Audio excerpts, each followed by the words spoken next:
Hello everyone, welcome to our channel SRT. I hope the last video was fruitful to all of you, which was all about the basic about economics.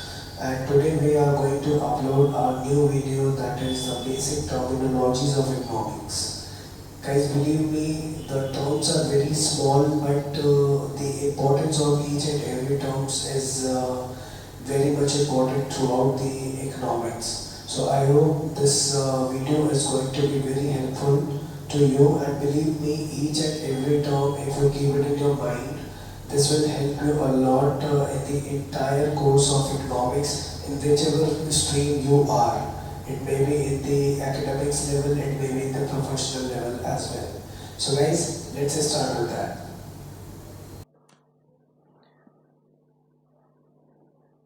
So friends, जैसा कि मैंने कहा कि आज हम लोग basic terminologies के बारे में सीखने जा रहे हैं, यानी कि इकोनॉमिक्स के कुछ कुछ टर्म्स हैं जो आपको इकोनॉमिक्स में बहुत ज़्यादा हेल्प करेगा।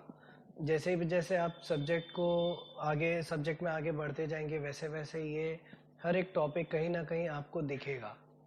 तो उम्मीद करता हूँ कि आप लोगों को ये वीडियो और इस वीडियो में डिस्कस किए गए सारे टॉपिक्स इंटरेस्टिंग लगेंगे और क्लियर भी होंगे। तो चलिए हम लोग शुरू करते हैं। सबसे पहला जो टर्म आता है वो है डिमांड। देखिए डिमांड क्या होता है ना, हम लोग ये समझते हैं कि डिमांड हो गया कि एक बच्चे को मान लीजिए कि बलून चाहिए, तो वो बच्चा क्या करता है, उस बलून के लिए जिद करता है, मतलब उसको हम लोग डिमांड समझते हैं। बट इकोनॉमिक्स डिमांड क्या समझता है कि आपका इच्छा जो है, आपका जो डिज़ायर है, उसके साथ साथ आपका परचेजिंग पावर भी होना चाहिए। ठीक है, इसीलिए मैंने साफ शब्दों में यहाँ पे लिखा है कि डिमांड मतलब हो गया इट इज़ अ डिज़ायर। ये एक डिज़ायर है, ये एक वांट है, और वांट के साथ साथ आपका क्या होना चाहिए, परचेजिंग पावर होना चाहिए। सो डिमांड का डेफिनेशन होता है it is a desire for a commodity along with purchasing power. ये किसी भी कमोडिटी का desire plus purchasing power, desire और परचेजिंग पावर का समेशन है। ये हो गया डिमांड। डिमांड के बाद हम लोग आते हैं सप्लाई में। सप्लाई का मतलब क्या होता है, कस्टमर अगर डिमांड करेगा तो सप्लायर सप्लाई करेगा। हम कस्टमर अगर है तो हम डिमांड करते हैं सब, तो प्रोड्यूसर जो होता है या सप्लायर जो होता है वो क्या करता है, सप्लाई करता है। किस चीज़ का सप्लाई करेगा, गुड्स एंड सर्विसेज का सप्लाई करेगा। आप मार्केट जाते हो कोई भी सामान खरीदने, ठीक है, आप मार्केट जाते हो सॉल्ट खरीदने, मार्केट जाते हो शुगर खरीदने, वो क्या है, गुड्स है, राइट। आप मार्केट में आपको मान लीजिए सेलफोन खराब हो गया, तो आप वो सेलफोन का सर्विस करवाते हो। आपके घर में टीवी खराब हो गया, टीवी का सर्विस कराते हो, तो आपको क्या मिल रहा है, आप बैंक जा रहे हो, बैंक से आप सर्विसेज ले रहे हो, ये क्या है, सर्विसेज है। तो सप्लाई किन चीज़ों का होता है, गुड्स का भी होता है और सर्विसेज का भी होता है। ठीक है, तो जो गुड्स मार्केट में या जो सर्विसेज मार्केट में अवेलेबल है हमारे लिए, हम कौन है, कंज्यूमर्स, जो गुड्स और जो सर्विसेज हमारे लिए अवेलेबल है उसको हम लोग क्या बोलते हैं, सप्लाई बोलते हैं। क्लियर है। तो हम लोग डिमांड समझ गए, डिमांड हो गया जो कंज्यूमर चाहता है और कंज्यूमर खरीदने की क्षमता रखता है, परचेजिंग पावर रखता है। सप्लाई क्या होता है, सप्लाई हो गया जो गुड्स एंड सर्विसेज हमारे लिए मार्केट में अवेलेबल है, उसको हम लोग क्या बोलते हैं, सप्लाई बोलते हैं। सप्लाई के बाद हम लोग नेक्स्ट टॉपिक में आते हैं, वो है इक्विलिब्रियम। जनरली इक्विलिब्रियम मतलब क्या हो गया, कोई भी चीज का इक्वलिटी को जो शो करता है वो इक्विलिब्रियम है। कोई भी चीज में जब इक्वलिटी को शो किया जाता है तो वो इक्विलिब्रियम होता है। आइडियली अगर इक्विलिब्रियम हम ग्राफिकली देखें, इक्विलिब्रियम अगर हम ग्राफिकली देखें तो जब भी कोई भी दो कर्व आपस में इंटरसेक्ट करता है, ठीक है, जब भी कोई भी दो कर्व आपस में इंटरसेक्ट करता है, या फिर कोई एक कर्व दूसरे कर्व के लिए टैंजेंट होता है, तो पहला वाला केस मैंने बोल दिया कि दो कर्व जब इंटरसेक्ट करता है, और दूसरा केस बोला कि एक कर्व दूसरे कर्व पे टैंजेंट होता है। तो अगर इंटरसेक्ट करता है दो कर्व एक दूसरे को, तो पॉइंट ऑफ इंटरसेक्शन को हम लोग क्या बोलेंगे, इक्विलिब्रियम बोलेंगे। अगर एक कर्व दूसरे कर्व को टैंजेंट होके निकलता है, तो जो पॉइंट पे टैंजेंट हो रहा है उस पॉइंट को हम इक्विलिब्रियम बोलेंगे। तो इकोनॉमिक्स के टर्म में हम लोग इसको जनरली बोलते हैं जब डिमांड और सप्लाई बराबर हो जाता है, जब डिमांड और सप्लाई बराबर हो जाता है तब हम लोग को क्या मिलता है, इक्विलिब्रियम मिलता है। ठीक है, जब डिमांड और सप्लाई बराबर हो जाता है तब हम लोग को क्या मिलता है, इक्विलिब्रियम मिलता है। इससे हम लोग और एक चीज डिटरमाइन करते हैं, डिमांड और सप्लाई इक्वल होने से हम और एक चीज डिटरमाइन करते हैं। क्या डिटर्मिनेशन होता है, तो हम लोग वो समझते हैं। जब डिमांड और सप्लाई इक्वल होता है तो हमको मिलता है प्राइस और हमको मिलता है क्वांटिटी। ठीक है, मतलब किस प्राइस में कितना क्वांटिटी डिमांडेड है और कितना क्वांटिटी सप्लाइड है। ठीक है, किस प्राइस में कितना क्वांटिटी डिमांडेड है और कितना क्वांटिटी सप्लाइड है, उसको हम लोग इक्विलिब्रियम बोलते हैं। मतलब जब आपका डिमांड और सप्लाई इक्वल होगा तब आपका प्राइस और क्वांटिटी क्या होगा, अपने आप प्राइस और क्वांटिटी डिटरमाइन हो जाएगा। ठीक है, नेक्स्ट आते हैं हम लोग फैक्टर्स ऑफ प्रोडक्शन। जब भी आप प्रोडक्शन करोगे तो आपको किसी चीज का रिक्वायरमेंट होगा। उसको हम लोग इकोनॉमिक्स के टर्म में बोलते हैं फैक्टर्स ऑफ प्रोडक्शन। तो फैक्टर्स ऑफ प्रोडक्शन को हम लोग शॉर्ट फॉर्म में एफओपी बोलते हैं, एफओपी। ठीक है, अब हमारे इकोनॉमिक्स में ना 4 फैक्टर्स ऑफ प्रोडक्शन है। कितने फैक्टर्स ऑफ प्रोडक्शन है? 4। क्या क्या है? लैंड, लेबर, कैपिटल और entrepreneur. Land, labour, capital, entrepreneur का और एक नाम है ऑर्गेनाइजेशन। लैंड अगर आप किसी को देते हो तो लैंड आपको क्या जनरेट करके देता है? रेंट। लेबर को क्या मिलता है? वेजेस। कैपिटल लगाने पे इंटरेस्ट एंड एंटरप्रेन्योर को मिलता है प्रॉफिट्स। तो ये 4 हो गए factors of production. Land, labour, capital और एंटरप्रेन्योर हो गए फैक्टर्स ऑफ प्रोडक्शन। ठीक है, अब ये रेंट, वेजेस, इंटरेस्ट, प्रॉफिट जो है इसको हम लोग बोल सकते हैं कि ये अगर कोई पे कर रहा है तो उसके लिए फैक्टर पेमेंट्स है, और अगर कोई रिसीव कर रहा है तो उसके लिए फैक्टर इनकम है। ठीक है, अगर कोई पे कर रहा है तो उसके लिए वो फैक्टर पेमेंट है, अगर कोई रिसीव कर रहा है तो उसके लिए फैक्टर इनकम है। उसके बाद आते हैं हम लोग प्रोडक्शन पे। What do you mean by production? Production मतलब हो गया, अगर हम पुराने डेफिनेशन के हिसाब से देखें, जो ट्रेडिशनल डेफिनेशन कहा जाता है, तो conversion of inputs into outputs. आप मशीन में कोई रॉ मटेरियल डालते हो, उससे कुछ बन के निकलता है, तो वो क्या हो गया? रॉ मटेरियल डालना इनपुट हो गया, और उससे जो मिल रहा है उसको हम लोग क्या बोलते हैं? आउटपुट बोलते हैं। तो conversion of input into output को हम लोग क्या बोलते हैं? प्रोडक्शन। ये हो गया ट्रेडिशनल डेफिनेशन। लेकिन मॉडर्न डेफिनेशन क्या बोलता है? ये बोलता है creation of utility through exchange. अब क्रिएशन ऑफ यूटिलिटी मतलब क्या हो गया? कोई भी चीज ऐसा बनाना जो कहीं ना कहीं हमें यूज आए, कोई भी चीज को इस तरह से बनाना कि वो हमें यूज आए थ्रू एक्सचेंज। मैं एक एग्जांपल लेता हूं। आपके घर में रॉ वुड पड़ा है, मतलब लकड़ियां पड़ी हैं। अब उन लकड़ियों को आप कैसे यूज करोगे? एक कारपेंटर को बुलाओगे, वो कारपेंटर क्या करेगा? उसको काट के शेप देके एक पर्टिकुलर फर्नीचर बना लेगा। अब वो फर्नीचर आपके यूज आ रहा है, तो वो रॉ लकड़ी काम नहीं आ रहा था, लेकिन वो जब फर्नीचर में कन्वर्ट हो गया, क्रिएट हो गया, तो उसका यूटिलिटी अपने आप बन गया। सो क्रिएशन ऑफ यूटिलिटी हो गया। अब आप कारपेंटर को क्या कर रहे हो? कारपेंटर अपना दिमाग लगा के काम किया, आपने कारपेंटर को उसके लिए पेमेंट किया, तो उसको हम क्या बोलते हैं? Through exchange.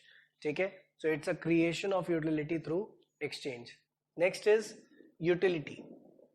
यूटिलिटी क्या होता है? Power of satisfying wants. हम जिन चीजों को यूज करते हैं वो चीज हमें कहीं ना कहीं यूजफुल होती है तभी, राइट? मतलब अगर आपको एक पेन परचेज करना है, if you want to purchase a pen, तो वो पेन आपको कहीं ना कहीं से सेटिस्फाई करेगा, राइट? वो पेन अगर सेटिस्फाई नहीं करेगा तो आप परचेज क्यों करोगे, राइट? तो जिस चीज से हमको सेटिस्फैक्शन मिलता है, जिस चीज से हमारे डिजायर को सेटिस्फैक्शन मिलता है, उसको हम लोग क्या बोलते हैं? यूटिलिटी बोलते हैं। मतलब वो पर्टिकुलर कमोडिटी हमें हमारे वांट्स को सेटिस्फाई करने में हेल्प करता है, वो कमोडिटी हमें हमारे वांट्स को सेटिस्फाई करने में हेल्प करता है, तो इसका मतलब वो कमोडिटी हमें यूटिलिटी दे रहा है। So that is why utility को हम बोलते हैं power of satisfying wants. Utility के बाद नेक्स्ट कंसेप्ट जो हमारा आता है वो आता है कॉस्ट का। Now what is cost? Cost हो गया कोई भी चीज को बनाने का जो खर्चा होता है ना, कोई भी चीज को बनाने का जो खर्चा होता है उसको हम लोग कॉस्ट बोलते हैं। सो हम लोगों ने बहुत ही सिंपल डेफिनेशन यहाँ पे लिखा है, expenses incurred on production of a unit. Guys बहुत ज्यादा इंपॉर्टेंस है यहाँ पे अ का, मतलब जब भी हम इकोनॉमिक्स में कॉस्ट पढ़ेंगे ना तो ये समझिएगा हम जो कॉस्ट निकाल रहे हैं वो एक यूनिट का निकालते हैं। हम जो कॉस्ट निकालेंगे वो एक यूनिट का निकालेंगे, that is why a unit लिखा गया है। सो एक्सपेंसेस इंकर्ड, एक्सपेंसेस मतलब जो खर्चा प्रोडक्शन में, एक यूनिट के प्रोडक्शन में जो एक्सपेंसेस एक यूनिट के प्रोडक्शन में लग रहा है उसको हम कॉस्ट बोलेंगे। जो एक्सपेंसेस एक यूनिट के प्रोडक्शन में लगेगा उसको हम लोग क्या बोलेंगे, कॉस्ट बोलेंगे। रिपीट अगेन, जो एक्सपेंसेस एक यूनिट को बनाने में लगेगा उसको हम क्या बोलेंगे, कॉस्ट बोलेंगे। ठीक है, उसके बाद आते हैं रेवेन्यू। रेवेन्यू हो गया total earnings by a unit. ठीक है, एक कंपनी है उसका प्रोडक्ट बिक रहा है, वो कंपनी अपने प्रोडक्ट को 10 रुपए में बेचती है, तो अगर वो कंपनी 500 यूनिट बेचती है 10 रुपए करके, तो इसका मतलब उस कंपनी के पास कितने रुपए आ रहे हैं, 5000 रुपए। वो 5000 रुपए को हम रेवेन्यू बोलते हैं। ठीक है, रेवेन्यू को हम लोग प्रॉफिट नहीं बोल सकते, रेवेन्यू को हम लोग कॉस्ट नहीं बोल सकते, रेवेन्यू को हम लोग लॉस नहीं बोल सकते। कंपनी के पास टोटल कितना पैसा आ रहा है उसको हम लोग रेवेन्यू बोलते हैं।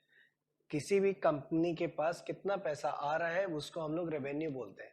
तो रेवेन्यू को हम लोग बोलते हैं कॉस्ट प्लस प्रॉफिट या फिर losses.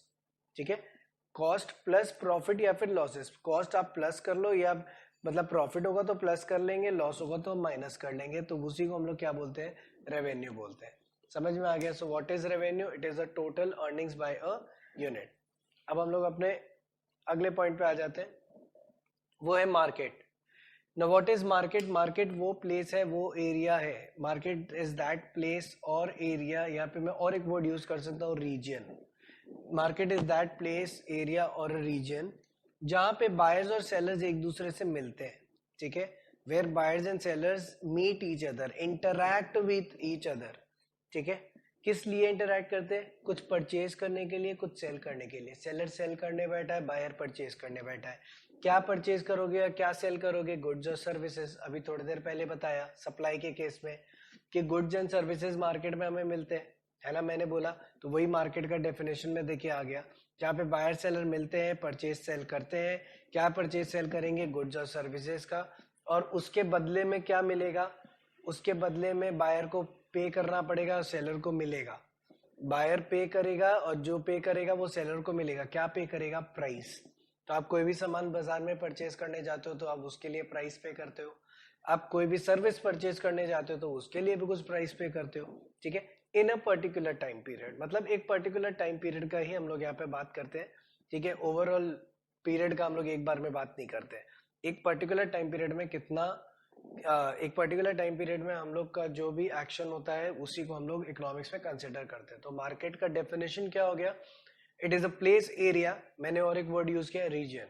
It is a place, area और region where buyers and sellers interact with each other in order to purchase and sell goods and services for a consideration known as price in a particular time period। ये हो गया market का definition. फिर आते हैं हम लोग elastic. देखिए इकोनॉमिक्स आप जब भी पढ़ोगे ना तो आपको बहुत जगह इलास्टिक और इन इलास्टिक, ये दो वर्ड आपको बहुत ही फ्रीक्वेंटली दिखेंगे। तो बेसिकली इलास्टिक और इन इलास्टिक का मतलब क्या होता है? इलास्टिक हो गया जब आपका क्वांटिटी डिमांडेड या क्वांटिटी सप्लाई, क्वांटिटी डिमांडेड और क्वांटिटी सप्लाई में जो चेंज हो रहा है। दोस्तों यहाँ पे चेंज वर्ड को हम लोग को बहुत इंपॉर्टेंस देना होगा, बिकॉज हम लोग क्या करते हैं, चेंज वर्ड को इग्नोर कर देते हैं। बहुत से स्टूडेंट्स का यहाँ पे मिस्टेक जोन है ये कि वो लोग चेंज वर्ड भूल जाते हैं, वो लोग सिर्फ क्वांटिटी डिमांडेड और क्वांटिटी सप्लाई याद रखते हैं। ठीक है, तो हम लोग को ये नहीं करना है, हमको चेंज वर्ड को याद रखना है। तो जब भी क्वांटिटी डिमांडेड और क्वांटिटी सप्लाई चेंज होगा, ठीक है, और ज्यादा से चेंज होगा प्राइस से, मतलब when change in quantity demanded and change in quantity supplied changes more than the change in price, when quantity demanded and quantity supplied changes more than the change in price, तब उस commodity को हम बोलेंगे elastic. और जब change in quantity demanded और change in quantity supply is less than the change in price, तो उस commodity को हम बोलेंगे inelastic। मतलब इलास्टिक और इन इलास्टिक हम लोग या तो किसी मार्केट के लिए निकालते हैं या किसी कमोडिटी के नेचर के लिए निकालते हैं। आई रिपीट अगेन, हम इलास्टिक या इन इलास्टिक किसी भी मार्केट के लिए निकालते हैं कि वो मार्केट का नेचर इलास्टिक है या इन इलास्टिक है। मतलब उस मार्केट में अगर थोड़ा भी प्राइस चेंज होगा तो डिमांड सप्लाई में कैसा चेंज होगा, ठीक है। तो इसीलिए हम मार्केट के लिए यूज करते हैं, या किसी कमोडिटी के नेचर को डिफाइन करते हैं उसके इलास्टिक या इन इलास्टिक से, कि वो कमोडिटी का अगर प्राइस थोड़ा सा बदलेगा तो उसका डिमांड या सप्लाई में कैसा चेंज आएगा। तो मेरे ख्याल से इलास्टिक और इन इलास्टिक वाला पार्ट आपको क्लियर होगा। नेक्स्ट हम लोग आते हैं शॉर्ट रन में, मतलब टाइम पीरियड के बेसिस पे हम लोग देख रहे हैं। 2 टाइम पीरियड हम लोग यहाँ पे कंसिडर कर रहे हैं, एक है शॉर्ट रन, एक है लॉन्ग रन। शॉर्ट रन मतलब हो गया जहाँ पे फिक्स्ड और वेरिएबल फैक्टर्स दोनों होते हैं। शॉर्ट रन वो हो गया जहाँ पे फिक्स्ड और वेरिएबल फैक्टर्स दोनों होते हैं, ठीक है। आई होप क्लियर होगा। फिक्स्ड फैक्टर्स जैसे कि आप भाड़े के घर पे रहते हो तो आपको रेंट देना पड़ रहा है, सो रेंट आपका क्या है, फिक्स्ड फैक्टर है, ठीक है। और वेरिएबल फैक्टर, आप घर में खाना खा रहे हो तो खाना खाने में जो डेली का डेली एक्सपेंसेस लग रहा है उसको हम लोग क्या बोलते हैं, वेरिएबल फैक्टर बोलते हैं। वैसे ही प्रोडक्शन में भी, फैक्ट्री में प्रोडक्शन कर रहे हैं, फैक्ट्री का मैं रेंट दे रहा हूँ तो उसको हम लोग फिक्स फैक्टर बोलेंगे।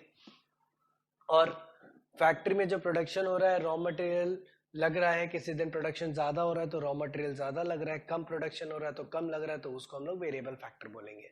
लेकिन ये जो फिक्स्ड और वेरिएबल फैक्टर्स है उनमें से फिक्स फैक्टर जो है वो सिर्फ शॉर्ट रन में होता है। लॉन्ग रन के केस में सिर्फ और सिर्फ वेरिएबल फैक्टर होते हैं। मतलब लॉन्ग रन में कभी भी कोई फैक्टर फिक्स नहीं रह सकता। अगर आप रेंट को 1 साल के लिए देखें, 1 ईयर के बेसिस पे हम रेंट देखें तो वो फिक्स है, लेकिन क्या वो rent for the long period, से फॉर एग्जांपल 5 साल या 10 साल के लिए, क्या वही रेंट फिक्स रहेगा? आज से 10 साल पहले जिस जगह का रेंट 5,000 था, क्या आज भी उस जगह का रेंट 5,000 ही होगा? नहीं, बढ़ गया होगा। इसका मतलब लॉन्ग पीरियड में अगर हम लोग देखें तो रेंट क्या हो जाता है, इंक्रीज हो जाता है। नेक्स्ट वर्ड आते हैं हम लोग मार्जिनल। गाइज मार्जिनल एक ऐसा वर्ड है जो आपको इकोनॉमिक्स में काफी जगह देखने को मिलेगा। तो मार्जिनल जहां पे भी देखें तो आप लोग को एक चीज याद रखना, मार्जिनल वर्ड का मतलब होता है चेंज। कोई भी चीज चेंज मतलब मार्जिनल, ठीक है ना। जहां पे भी मार्जिनल दिखे आपको एक चीज दिमाग में बैठा लेना है कि उसका मतलब चेंज होता है। और लास्ट पॉइंट पे हम लोग आते हैं, वो है फंक्शन।